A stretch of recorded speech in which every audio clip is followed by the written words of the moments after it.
Alright, so I got a question about Alice in Chains and what, Kurt thought about Lane or Alice in Chains. So Kurt never talked about Alice in Chains that I remember. But my memories of Alice in Chains, okay, let me lay this out here. Because they were around in Tacoma, that Auburn, Seattle, whatever, that area, this area back then. Okay, so I went and saw Alice and Chains, because they changed their name. I think it was Alice and Chains. You can look that up.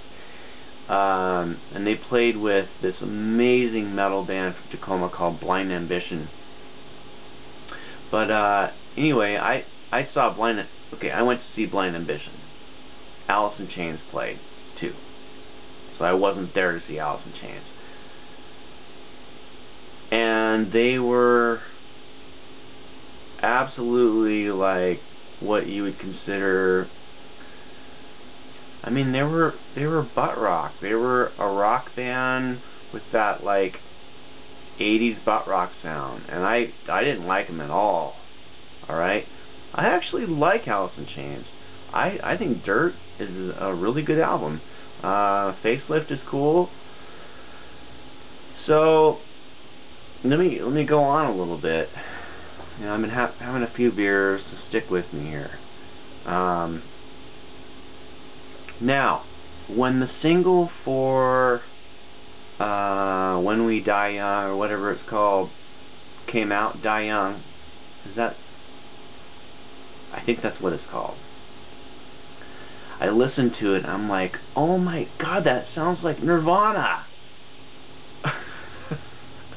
That's all I could think of. I was like, this is like Blue. They like tuned down to D, because the Alice and Chains I heard before, it was the same band, did not sound like that. Anyway, I don't know if the Sub Pop thing influenced them. I'm sure it did. I haven't really read too much about it. Kurt never really talked at all about Alice in Chains. I never heard him keep a word about him. I don't even know if I've ever heard him say anything in interviews about them.